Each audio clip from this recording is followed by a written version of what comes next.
You know what? I'm a rap expert, but I have not heard of this Jason Coleman. Let me hear what this guy has to offer. Let me give it a listen. 3, 2, 1. Coleman. This is actually pretty deep. This is pretty amazing so far. I feel like you need a certain level of intelligence to vibe with this music. It's actually kind of funny.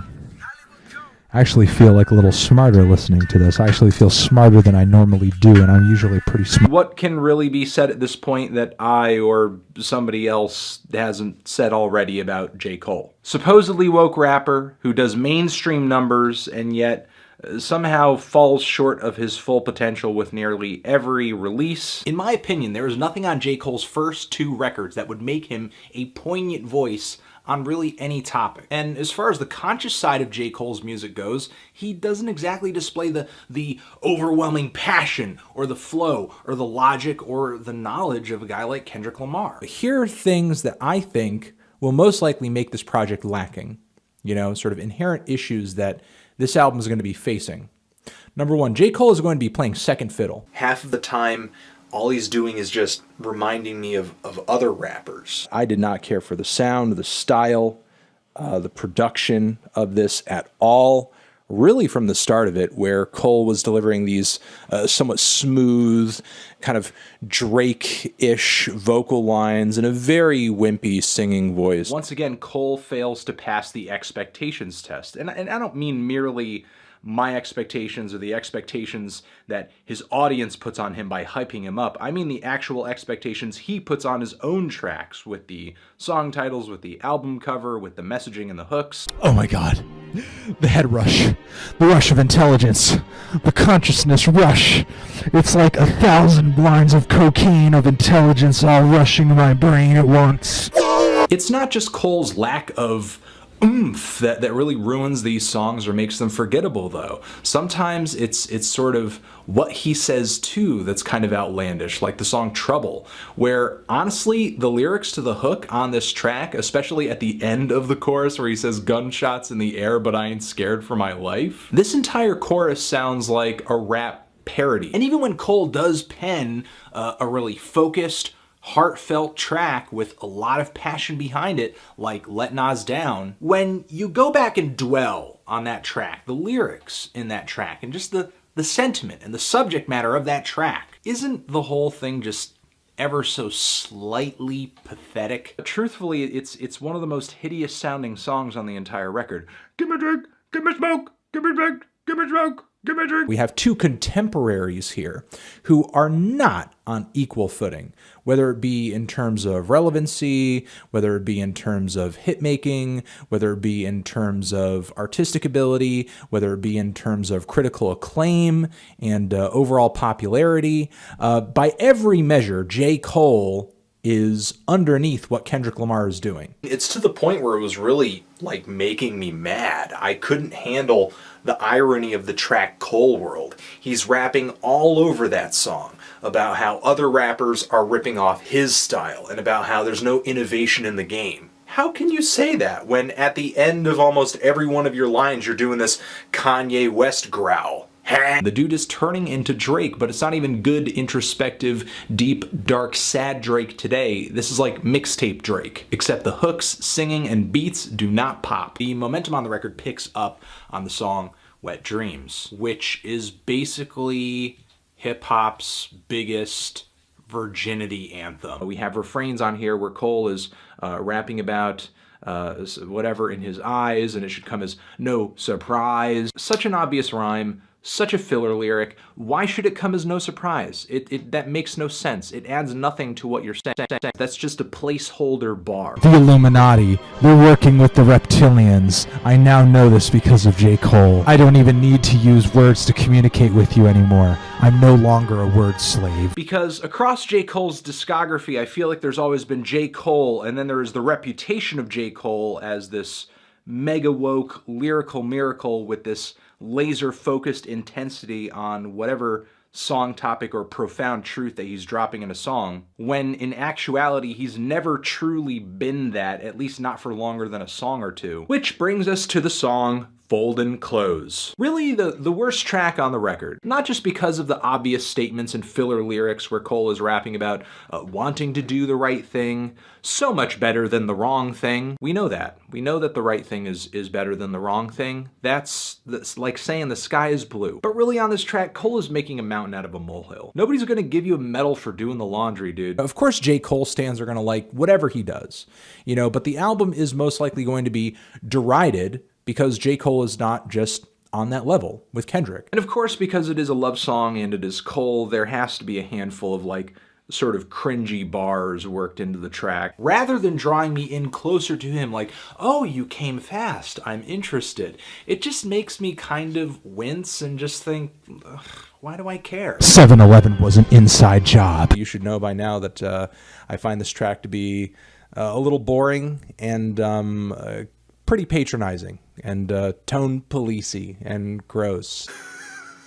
It's like Waka Flocka Flame, your ghostwriter. Not to mention that you could probably start a drinking game with this album, oriented around how many times Cole uses his name in place of the word cold. Not to mention the subpar singing that Cole lays onto this track too. But the singing on this track is nowhere near that of Kill Edward, the album's only featured artist, and he's on the album twice. J. Cole's appearance on this thing is slightly corny, though I'm not exactly sure what I was expecting. The record just kind of, all of a sudden, just buries its face into a frilly pastel pillow so that it can start moaning these really weak, melodic, just go-nowhere songs. It's just hilarious that Cole brings up doing the laundry after saying he feels like the best version of himself. Like, whoa, the greatest version of me folds clothes. I feel like J. Cole is a few steps underneath Kendrick, to be completely honest.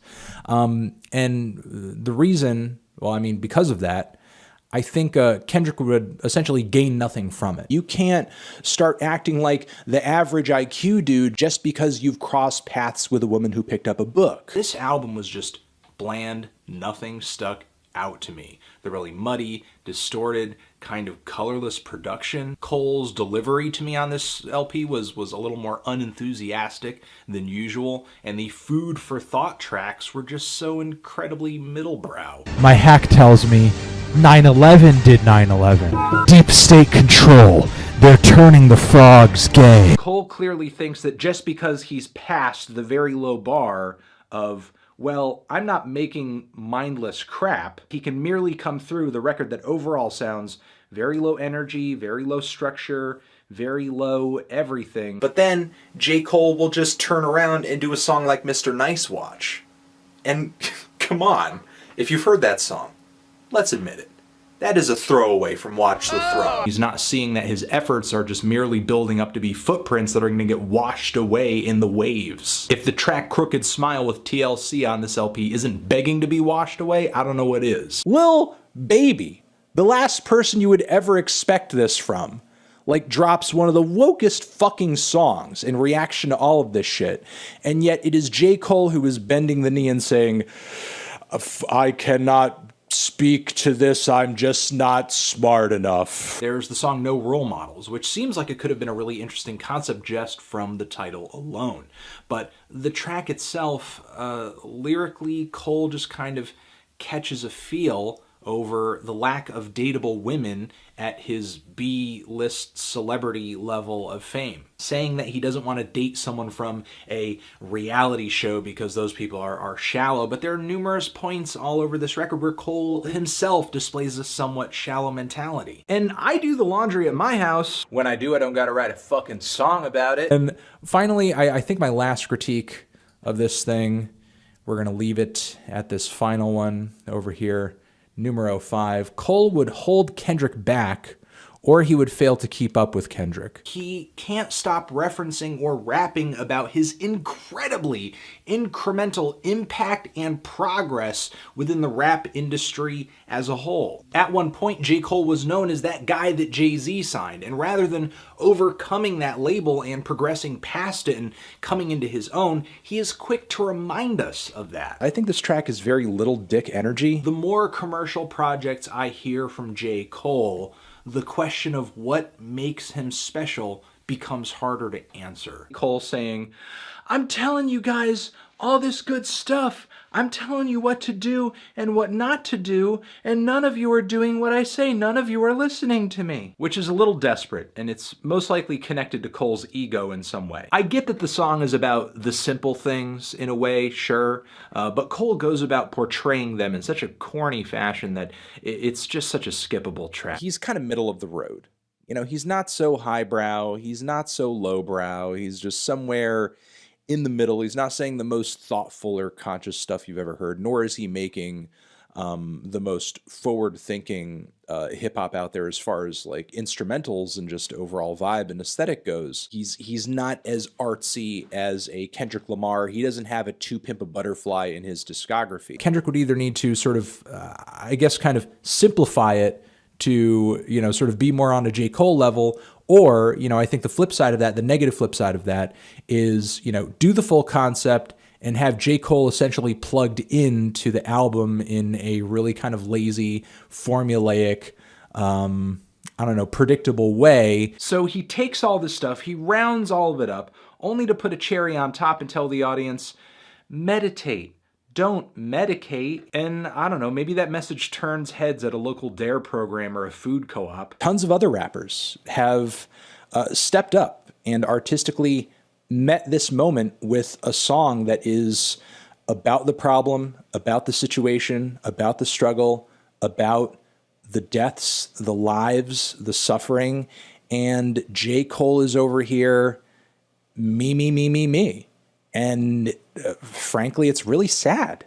It's fucking sad. So I'm just kind of sitting here wondering if Cole is going to grow into his own or really just end up copying the styles of other rappers in the future, because to me, I feel like it could go either way at this point. However, even on his most no BS albums so far, there are a lot of lackluster songs and just kind of, again, cringe-worthy lines. I feel like he wanted to, or at least he was implying as if he was going to bring the listener on some kind of journey into his life or his friend's life or into his past, but instead we got like a few weird scrawled diary entries that are barely legible, and a weird track about folding clothes. Not really sure what else to say. I feel kind of indifferent yet again on another J. Cole album. This is my review. If you don't like it, here's a straw.